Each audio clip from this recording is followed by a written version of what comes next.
This is the 8-9 Combo. I'm Brett McKay. This is Harry Jones, and this is the Weekend Post-Mortem. Hello, mate. How you doing? How's it going? The Cup of Calcutta. Welsh decline overrated. And huge fullbacks from France. Yes. Huge fullbacks from France, which we'll get into in just a moment. It is great to be back in test match mode on the Weekend Post-Mortem with round 3 of the Six Nations now behind us. We'll get into all those matches, including Italy-France, that has literally just wrapped up in Rome. But this is the kind of hybrid version of the Weekend Post-Mortem, isn't it, mate? Where we'll also try and pull out the big results from the game that grabbed us over the weekend from around the rugby world. Yeah, there's a lot to talk about. There's a lot of things, a lot of themes, a lot of sacred myths demythologized. I felt like some miracles in the Welsh valleys occurring. One thing is for sure, we had Ben Darwin on about a year ago, and he was talking about anomalies and things that are going to throw numbers off. And one thing we talked about was strange jerseys and Six Nations. If everyone's been noticing, I'm not going to say what it is, but there's one color which seems to be unbeaten. Let's not give away potential headlines. Is it blue? Which we'll get is it green? Is it red? Well, you can't have green and red together, mate. A quick message before we get into it. If you are listening to the 8-9 Combo via Spotify, via Apple Pods, any of the podcast platforms, then very quickly just hit subscribe or follow right now. And if you're watching on YouTube, just hit the red subscribe button down there in the bottom corner. Do it, guys. Stop wanking and push the button. 2 hands, please. Thank you.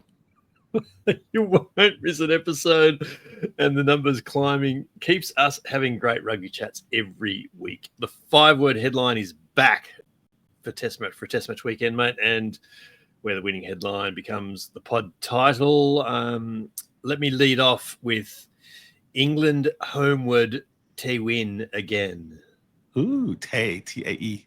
T-win again. Sneaky. Yes. Mine which is ominous. Yours? Mine is. Have you just precursored yours? No, mine is Red Zone Blues. That's it. Any rugby watcher will nowadays pay attention to entries. Scotland had 14 entries into England's 22. Came away with nothing, really. What their tries were scored from simple overlaps, launched from deep, which seemed to be, as long as they made the third pass, Duhan was free somehow, and then they just followed up with simple support lines and scored. But their ability to construct an actual massed defense attack scheme of at least 3 phases, buried deep into the 22, was terrible. And so we can blame Finn Russell. We should, for missing, all 3. I think they were all tough kicks. But you really should look more corporately at the team and say, why are you unable to camp out in English 22, and not come away with something, drop goals, something. And that's a fair question. Yeah, I just don't know why people are so adverse to drop goals. But I think those are some solid headlines. I wonder who will win. Yeah, I've got a reasonable idea. Let's then get into Six the Brett Nations. Index has spoken. Let's get into Six Nations round 3, and it was a weekend of there was some surprises in the scoreline, certainly. I think there was an expectation that Ireland would just absolutely rout Wales, and they certainly didn't do that in Cardiff. England 15 over Scotland. England 16 over Scotland 15 at Twickenham was a really, really intriguing Calcutta Cup clash. And France 73, Italy 24 in Rome, which has just concluded. France running in just the 11 tries. Yeah, right. Before we were coming on, we were debating whether to go early, and it was probably 10 minutes left, and I just said, put it down 75-24. It's fine. You weren't far off the mark. He missed the conversion. Yeah. That's it. We'll go through them in order, which leaves us with with Wales, the Wales-Ireland game in Cardiff, 27-18. I think the big ticket out of this one is not so much that Ireland march on, but that Wales actually look quite good at times in this game. Yeah, I'd beg everyone to watch the whole game and not just highlights, because you won't get a full flavor of how well Wales was playing. And it wasn't just on the scoreline, 18 all deep into the match, which obviously is real. And then Ellis Mee comes, within a couple inches of scoring a really worldy try. It was that all through that 60 minutes, that first hour, Wales were ascendant when they had the ball. They were proper starter plays. They were going through the hands. It looked like when you have a proper 10 playing 10, a proper 12 playing 12, and Max Llewellyn at 13 with crackerjack wings on the outside. I'm sorry, Warren Gatland, but it's not true what you were saying, that we're hamstringed by what we have available. Those guys were available. And Sherratt being a coach at Cardiff with some of these young fellas, there was cohesion. And okay, maybe he only had 3 or 4 training sessions, but he's a proper attack coach. He's called Jockey, nicknamed Jockey, and he's well known for being funny, approachable, and sometimes we have to get away from this old myth of the gruff old coach who doesn't really need strong assistance in today's world, because nowadays these players want to know why and how. They want to see pictures. They want you to explain things to them. They want information. And Sherratt's a modern coach. He can sit down with Max Llewellyn and say, I want you to take this line because of this. And so go back and say the Italy match, there were 13 starter plays and they gained a total of 1 meter total from the proper starter plays with good clean possession. It's a really good point. It wasn't just a coach bounce. It was they had plans.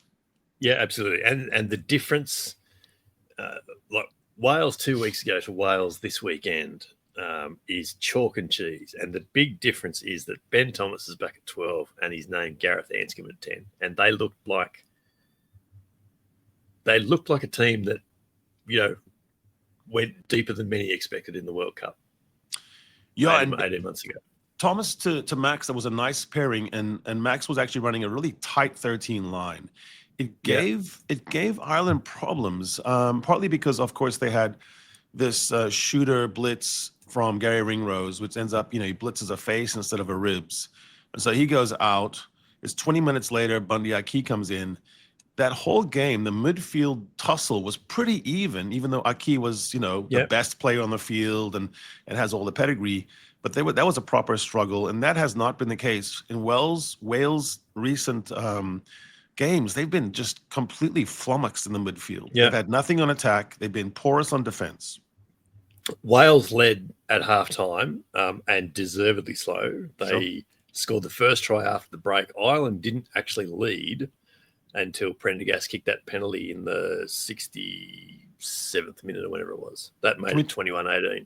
Can we talk about Sam? Because the Sam Jack controversy still rages. It felt at some points in this game like it was a better game suited for Jack. They were running at Sam, and he was bounced several times in tackles. He does have a tremendous skill set around the spiral punt and so, but he also has a long lead up. And so they were either almost charged down or he was tackled whilst kicking, which is never fun. And then the other thing, on the loop around, he was getting scragged by the Welsh Jackals. You've immediately made me think of Matt To'omua in his very early days with the Brumbies. Used to have an issue with being charged down on his kick, and it was all because his wind up and everything was just that half a second too slow. But it's the same sort of thing. Yeah. I think Paulie O'Connell was looking really glum, so I predict some horrendous training sessions for Ireland in lead up to the French game. But overall, I would say the coaches probably are pleased, because this was a rude awakening to be 18-all deep into the match against a team that you were supposed to win by 30, 25, all the handicaps are that way. And so you have the full attention of your team. You do have to sit down with the drawing board now and wonder, what could the French learn from the Welsh approach, and how could they apply it to us with a blowtorch, with bigger bodies, more speed? Could they get behind us? I looked at the Irish results now for about 3 or 4 years and put together, the semblance of a plan or chart here. And it looks like to me that in the last 2 years, there's been a gentle waning of the Irish ascendancy in kicking, territory, and the penalty count. And with it, there's been a correlating closer matches. They haven't had the long streak again. Right now, they're on a 6-game winning streak, but they're running into some problems on that score. And I think maybe it's just a matter of not having a clear, defined shape yet post Sexton. They just haven't really stamped their feeling of this is how we're going to play the game. And so Wales just kind of old school battled the way in. They made everything uncomfortable. I was proud of them. I felt like most rugby fans, for real rugby fans, were kind of heartened by it. It was fun to see Paul Williams, for example, post and Sam Larner and those guys, having a good time because it's been so miserable for them. Yeah, absolutely. And I think there was a similar reaction to Wales' performance in this game as there was to Australia on the spring tour in November. It's good to see. They've got Scotland in round 4, which is an interesting game in itself. Scotland, of course, went down in the Calcutta Cup to England, and I mean, look at that image right there. Even if that isn't just English rugby to a T, it's just a sea of people around the presentation. Like, I mean, I love the whole idea of going up into the stands to get the trophy, but it looks stereotypical rugby at times, doesn't it? I mean, look at all the ties in that photo. Yeah, true. However, the presence of Maro Itoje, Nigerian English immigrant story, the tale is told differently. Even the optics of it, just by himself, and at various points, I've started to believe that Maro has tapped into a greater belligerence in English rugby, which I think is actually a predicate. It's a bit like if you ever played against the Box and they didn't bring the physicality, it's like, well, what is there then? You have to have that. Yeah. So Itoje seems to be skating on the edge of the law, but still, being a captain. Whereas, I think, Dan Sheehan looked really a bit overawed by being captain for Ireland, and it took away from his game. With Maro, he seems to have assembled enough. He seems to have got better, doesn't he? He just got a little bit better. Yeah. I had the keys before this game as that England had to keep the game in the middle and max out carries within the 10-meter, kick a lot, 35 or more times. They kick 36, scrum to penalty, and just resist the idea of the Scottish third pass. Once they got into the outside trams, they're so killer. And England did all of that except for that final thing. Every time Scotland got their third ball through their hands, it was like off to the races. Yeah. And Jordan and Jones in the outside channels were really good to watch and hard to stop, as much as Ollie Lawrence tried to, as much as Slade home inside centre, of course. Slide home got found out a couple of times in his positioning in defence and all that. It's a really good. I think Henry Slade should apply for the next Bond position in movies. It looks like a bit of that, but I just don't think he is. He's not the vaccine that they need. Sorry, for defense. I think he's not physical enough to be that guy, and he's not really that skillful, in my opinion, to be that footballer. When he takes left-footed kicks to touch, and he never gets more than about 15 meters. I don't know why they use him. And I think that's one of the big problems. I think every time Scotland wanted an overlap, they could find one. I just wondered, why did Scotland switch off for, 40 minutes and stop doing overlaps? He can just find the just find the appropriate button on the Amazon page to do that, I'm sure. My question to you is, Finn Russell misses 3 conversions. And so the question is, if Russell has his kicking radar on the England back row, does the result change?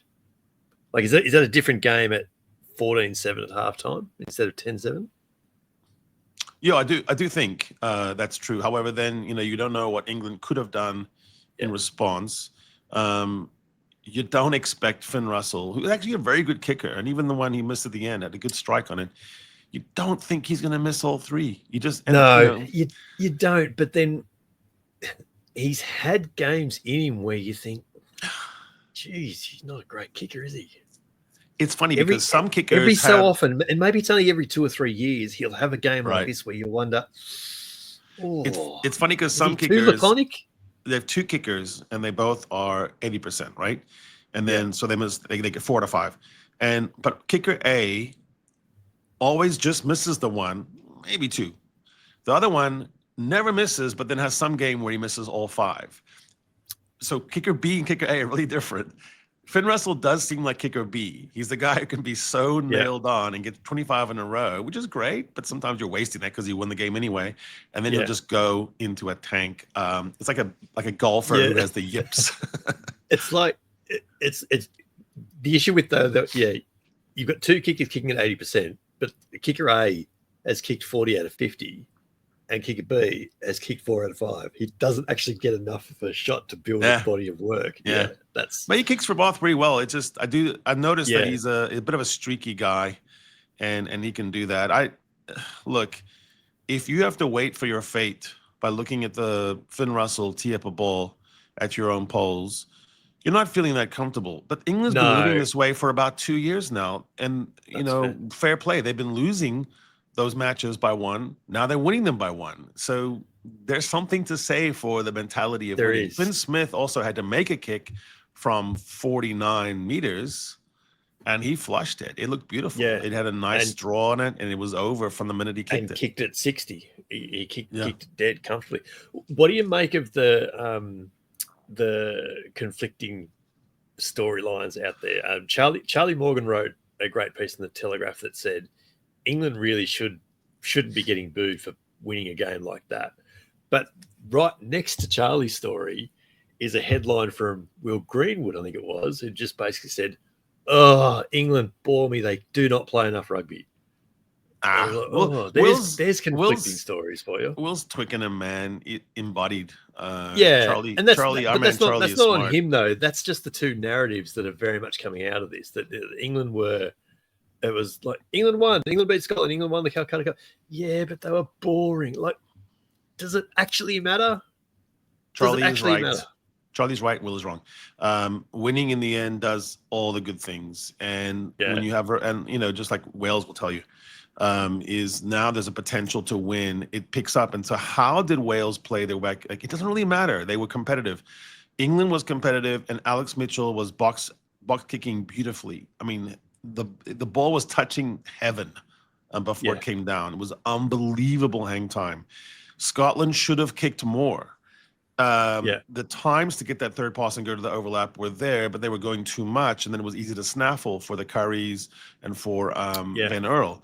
And so I think England played the right cagey kind of rugby that got them into a semi-final and almost beat the Springboks. I agree. Yeah, I completely agree.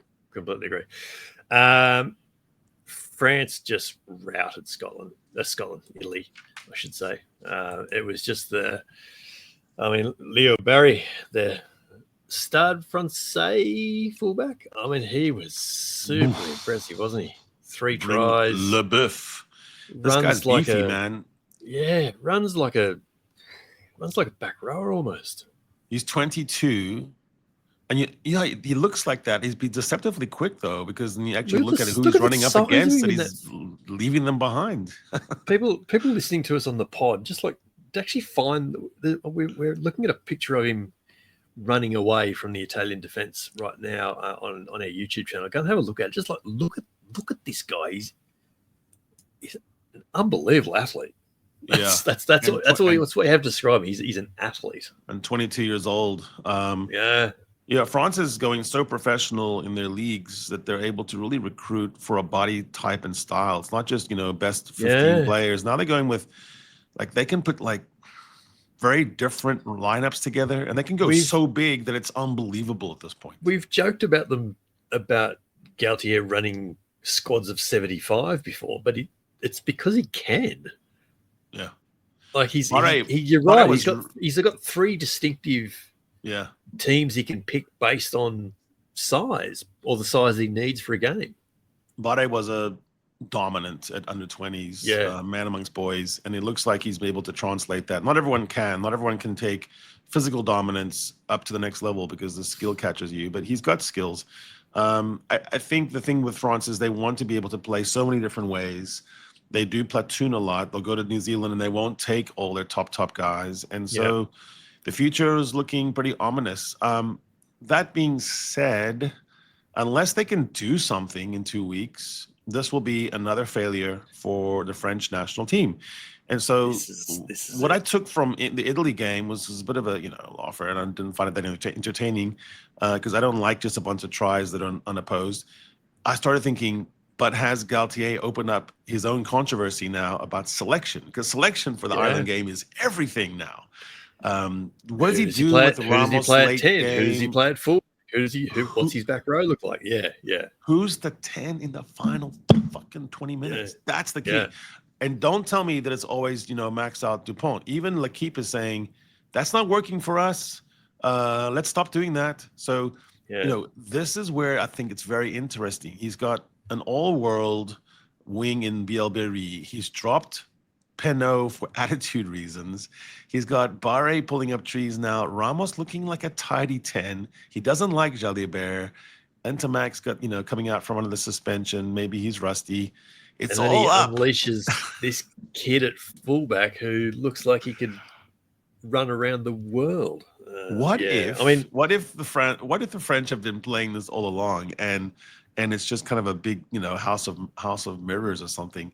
I don't know who he's going to pick for Dublin, but I would really look at the Welsh game and actually replicate some things in there because the French can put a terrier pack on the field. It doesn't have to all be 145 kg guys. They can put a really difficult to handle pack. They can play small ball if they need to. Yeah. It's a really good point. I don't think that Ireland's bothered by behemoth packs too much at a top level.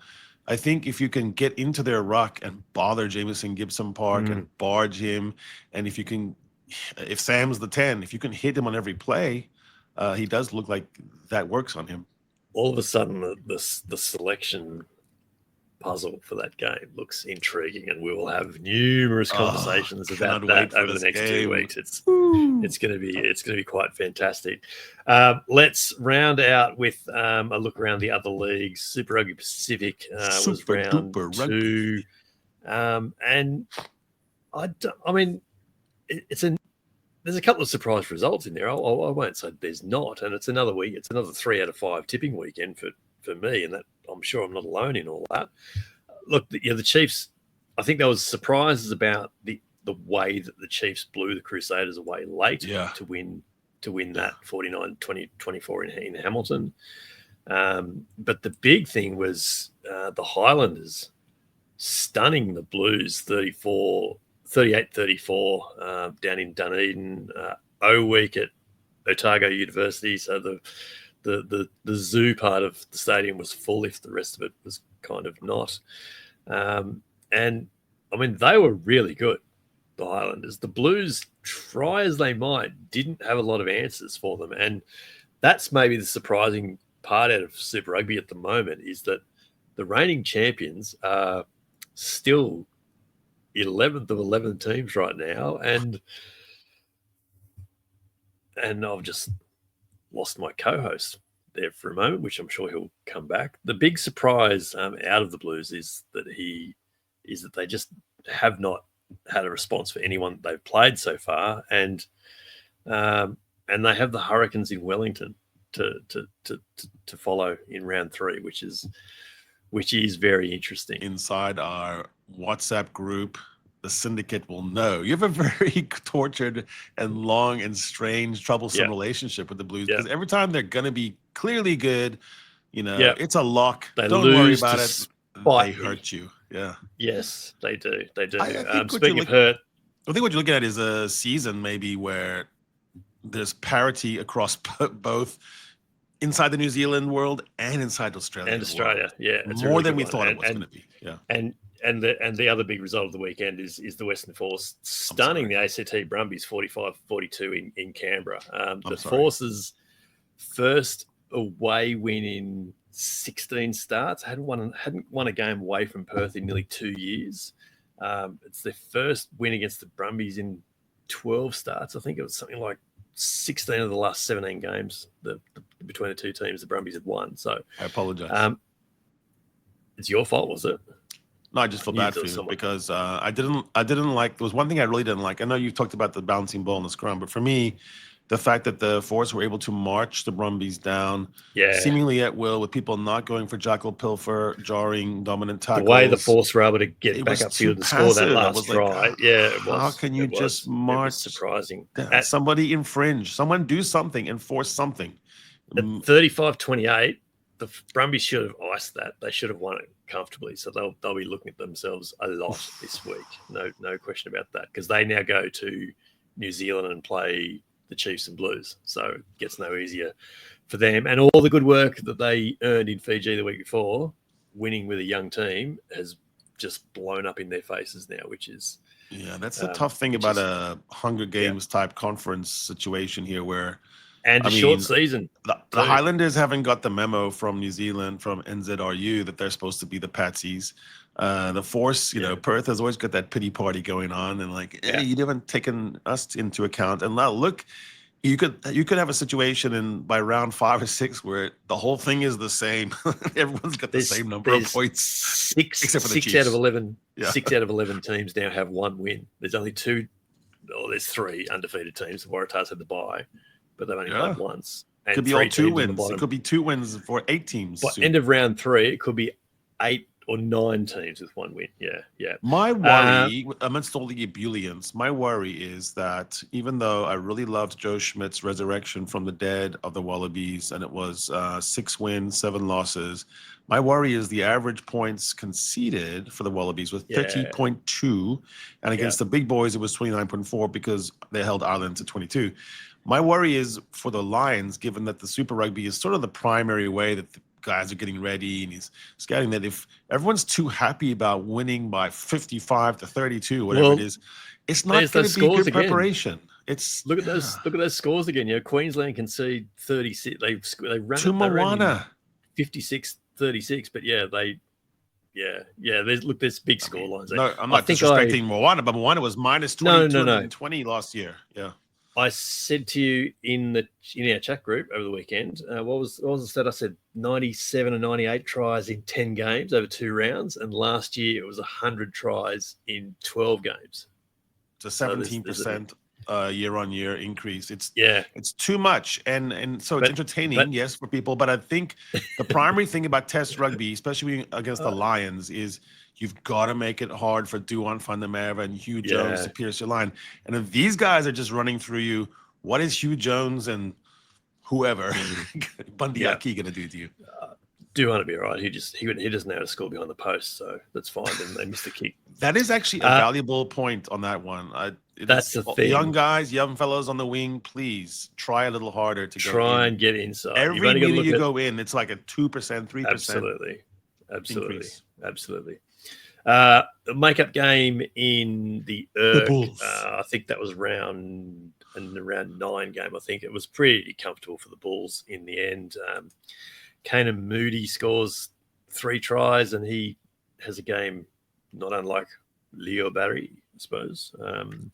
LaRue he was pretty good. He signed, and he spurned a lot of offers from other places. Sometimes he was asking for a lot, actually, Billy.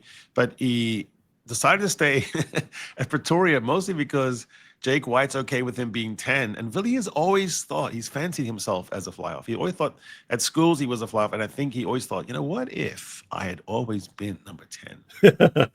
Billy, the reality is you could play 10 here and not get tackled. Pretty hard ground, though. Good to see it. French top 14. Again, there's no real shocks there. I mean, La Rochelle now can't win at home, going down 26-21 to 11th place Racing. Toulouse thump Bayonne. Absolutely thump Bayonne. 41-6. in Very the end. Weird. That's not gone the way you expected. You were hoping it's for all more very out of Wales. weird. Yeah. Hey, by the way, Ronan O'Gara, it does make me think about the Wallabies coaching sweepstakes, which I obviously think it's clear that Michael Cheika would be the best tool for this particular short job, and then the longer one for whoever comes out of the Super Rugby Carnival. But Vern Cotter might have done himself a little bit of bad with, I thought it was really terribly coached. Patrick Tupoloto's putting his hand up, but I think that's a coach call as well, to go for a line out when you can tap and go, have a scrum with 2-man advantage. And then Ronan O'Gara looking like he might have peaked too early, as he's been saying, I want to be a test coach for about 2 years. Ooh, you might should have taken that deal in Wales before now. Maybe. Yeah. Bordeaux. But Jamie Joseph, I think his candidacy took a step up. It's not a bad suggestion. Bordeaux play Claremont in a couple of hours' time from now, and that's an important game because Bordeaux win that and they stay attached to Toulouse-Toulon as the top two. Yeah. If they lose, then they risk sort of coming, like Bayonne at the moment are like 10 points behind them, but. And I think they've got a 6-team system for playoffs, kind of like what they're doing with Super Rugby. So you really want to be in the top two. Yeah, absolutely. Definitely to be in top two. Japan League One, very, very quickly. No great surprise out of that. The don't mind my Japanese there. The big score, the surprise scoreline for me is there on the left-hand slide of that one. Toshiba Brave Lupus 45 beat Ricoh Black Rams 44, and that looks like an entertaining game tonight. But that is the second place Toshiba scraping home against 10th place Ricoh. So that's not gone well for them. And then in the US, why was there no games on Saturday in the US? What is it? Is it a public holiday weekend or something like that? What's happening over there? What was the reason? It was just weird. There was a game on Friday and 3 games to come on Sunday American time. So we just don't have that. I don't know, but everyone jump on San Diego Legion's incredible social media nowadays. They're just pumping up crazy content. It's good stuff. It is actually really good stuff. You're right. Anything else to wrap up from the weekend, mate? I think we've covered it all. Oh, now we can cover the idea that the white jerseys win. And it's interesting because I don't know if you can call the Irish jersey. That should have been your headline. It was a bit mad, actually. But no, it was interesting. All the 3 teams. White jerseys for the win. That should have been your headline. I'm making an executive call. Zone Blues. No, I'm making an executive call. We're going with white jerseys. That should have been your headline. You missed the trick there. Red zone Blues, white wins. I don't know. I try to have 5 words. You're trying to save face here now. That then wraps up a bumper edition of the Weekend Post-Mortem.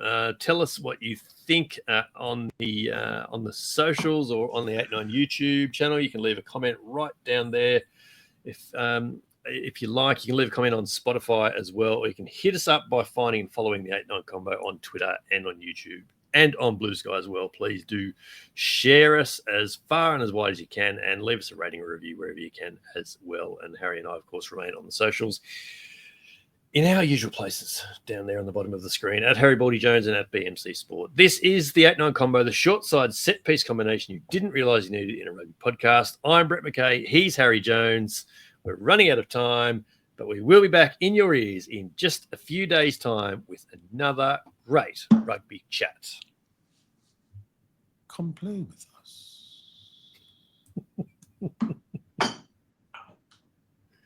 Did you just drop something? I broke my eye. No, I didn't break it. I just dropped it. The sands of time. Sands out of the hourglass.